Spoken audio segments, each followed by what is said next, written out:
ನಮಗೆ ಸಮೀಪ ಯುರೋಪ್ ಬಂದದ, ಬೆಸ್ಟ್ ಅವಕಾಶ ಬಂದದ. ನಮ್ಮ ಮೋದಿ ಅವರು ಇದನ್ನು ಸದುಪಯೋಗ ಮಾಡ್ಕೊಂಡ್ರಪ್ಪ ಅಂದ್ರೆ ಹಿಂದೆ ಮಾಡಿದ ಐತಿಹಾಸಿಕ ತಪ್ಪನ್ನ ಅದು ಕ್ಲಾರಿಫೈ ಮಾಡಿದಂಗೆ ಆಗ್ತದೆ. ಹೊಸದಾದಂತಹ ಒಂದು ವ್ಯವಸ್ಥೆ ಬರ್ಲಿಕ್ಕೆ ಸಾಧ್ಯದ. ಕಾಂಗ್ರೆಸ್ ಅವತ್ತಿನ ಜನಸಂಘ ಎಲ್ಲರೂ ತಪ್ಪು ಮಾಡಿದ್ದಾರೆ. ಗಾಂಧೀಜಿಯವರ ಸಿದ್ಧಾಂತ ಫೋಟೋ ತಗೊಂಡ್ರು ಕಾಂಗ್ರೆಸ್ಸಿಗರು, ಗಾಂಧೀಜಿಯವರು ಅಲ್ಲೇ ಬಿಟ್ಟರು. ಇವತ್ತ ಬಿಜೆಪಿಗರು ಇವತ್ತೇನೋ ಅವ್ರ ಹಿಂದಿನವರು ಗೋಡ್ಸೆ ಅವ್ರು ಕೊಂದಿರ್ಬೋದು, ಬಟ್ ಅದನ್ನು ಕೊಳ್ಳೋದ್ರಿಂದಾಗೆ ಒಂದು ಹೊಸ ಮನ್ಮಂತ್ರ ಆಗೋದಿತ್ತು ರಾಜಕೀಯ ಮತ್ತು ಆರ್ಥಿಕವಾಗಿ. ಅದು ಹತ್ಯೆ ಆಗಿ ಹೋಗ್ಬಿಡ್ತು. ಹೀಗಾಗಿ ಇವತ್ತು ಮತ್ತೊಮ್ಮೆ ನಮ್ಗೆ ಐತಿಹಾಸಿಕ ಒಂದು ಅನುಕೂಲ ಬಂದ್ಬಿಟ್ಟದ. ಯುರೋಪ್ ಅನಿವಾರ್ಯ ಆಗ್ಯದ, ಅಮೆರಿಕ ಮತ್ತು ಚೈನಾ ದೂರ ಆಗುವಂತ ನಮಗೂ ಅನಿವಾರ್ಯ ಅದ.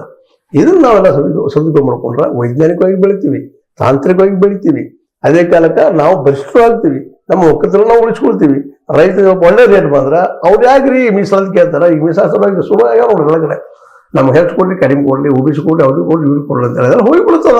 ಎಲ್ಲರಿಗೂ ಉದ್ಯೋಗ ಸಿಗ್ತದೆ. ಯಾರ್ಯಾಕೆ ಒಬಿಸಿ ಇದ್ರ ಬಗ್ಗೆ ರಿಸರ್ವೇಷನ್ ಬಗ್ಗೆ ಇದು ಮಾಡ್ತಾರೆ? ಬಡವರಿಗೆ ಅನುಕೂಲ ಮಾಡಿಕೊಡೋದು ಅಷ್ಟ ಅನುಕೂಲ. ಏನು ಎಲ್ಲರಿಗೂ ಫ್ರೀ ಶಿಕ್ಷಣ ಕೊಟ್ಟಾಗ ಮತ್ತೇನ್ ಮಾಡ್ಬೇಕಾಗಿದೆ? ಇನ್ನೇನು ಕೇಳ್ತಾರೆ ಪಾಪ ಜನ. ಅಣ್ಣಾಗೆಲ್ಲ ಕೇಳಿದ್ರೆ ರೈತ ಬೆಳಿತಾ ಇರ್ತಾನೆ, ಕೊಡ್ತಾನ, ಕಡಿಮೆ ರೇಟ್ ಸಿಗ್ತದೆ, ದುಡ್ಡು ಪಗಾರ ಸಿಗ್ತದ್ರ ಅವ್ನು ಕೊಂಡು ತಗೋತಾನ.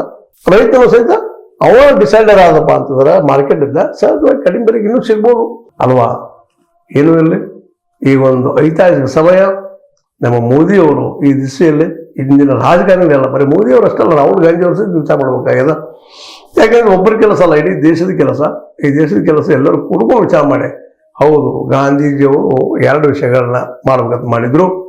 ಒಂದು ರಾಜಕೀಯ ಡಿಸೆಂಟ್ರಲೈಸೇಷನ್, ಇನ್ನೊಂದು ಆರ್ಥಿಕ ಡಿಸೆಂಟ್ರಲೈಸೇಷನ್. ಇವೆರಡು ಆದ್ರೆ ಸಾಮಾಜಿಕ ವ್ಯವಸ್ಥೆ ತಾನ ಏನಪ್ಪಾ ಅಂದ್ರೆ ಹೊಂದಾಣಿಕೆ ಕೊಂಡು ಹೋಗ್ತದ ಅಂತೇಳಿ.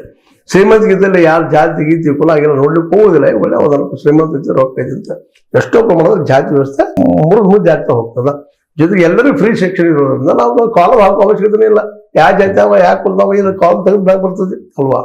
ಕಾಲಮ್ ಹೋಗ್ತದ್ರೆ ಅದು ಗೊತ್ತ ಯಾವ ಜಾತಿ ಮಾಡ್ತಾರೆ ಅವ್ರ ಹೆಸರ ಮುಗಿದೋಯ್ತು.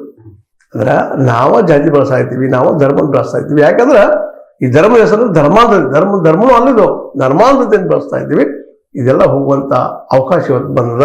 ಮೋದಿಯವರು ಇದನ್ನು ಸಾಧಿಸಬಹುದಾ ಅನ್ನೋ ಒಂದು ದೊಡ್ಡ ಪ್ರಶ್ನೆ. ಮೊದಲನೇ ಭಾಗದಲ್ಲಿ ಹೇಳಿದ ನಿಮಗೆ ಎಲ್ಲಿ ದುರಂತ ಆಯಿತು, ಈ 2ನೇ ಭಾಗದಲ್ಲಿ ದುರಂತ ತಿದ್ದುಕೊಳ್ಳುವಂಥ ಒಂದು ಅವಕಾಶ ಇವತ್ತಿಗೆ ಬಂದದ. ಅದು ಯುರೋಪ್ ಕಂಡ ಜೊತೆಗೆ FTA ಎಂದಾಗೆ. FTA ಅಂದ್ರೆ ಫ್ರೀ ಟ್ರೇಡ್ ಅಗ್ರಿಮೆಂಟ್. ಭಾಳ ದೊಡ್ಡ ಹೆಲ್ಪ್ ಆಗುವಂಥದ್ದು. ಮತ್ತು ಅದಕ್ಕೆ ಮುಖ್ಯ ಅಂದ್ರೆ ಅವ್ರು ತಮ್ಮ ಏನು ಎಕ್ಸ್ಪೋರ್ಟಿಂಗ್ ಕ್ವಾಲಿಟಿ ಅದಾವಲ್ಲ ಅವ್ರನ್ನ ಮಷಿನರಿದು ಇಲ್ಲೇ ಇಲ್ಲೇ ಗಾರ್ಮೆಂಟ್ ಮಾರುವಂತ ಒಂದು ಮನಸ್ಸು ಮಾಡಿದಾರೆ. ಅದರಿಂದ ನಮ್ಮಲ್ಲಿ ಇನ್ನೂ ಜ್ಞಾನ ಹೆಚ್ಚಾಗ್ತದೆ. ವೈಚಾರಿಕ, ವೈಜ್ಞಾನಿಕ, ತಾಂತ್ರಿಕ ಜ್ಞಾನ ಅಂತ ಹೇಳ್ತಾ, ತಂತ್ರಜ್ಞಾನ ಅಂತ ಹೇಳ್ತಾ. ಇದು ನಿಮ್ಮ ಲೈಕ್ ಆಗಿರ್ಬೋದು. ಲೈಕ್ ಮಾಡಿ, ಶೇರ್ ಮಾಡಿ, ಕಮೆಂಟ್ ಮಾಡಿ, ಜೊತೆ ಸಬ್ಸ್ಕ್ರೈಬ್ 16 ನ್ಯೂಸ್ ಅರ್ಥ ದೇಶ ತರಗಳು ಸತ್ಯ ಕೈಗಳಲ್ಲಿ ವಂದನೆಗಳು.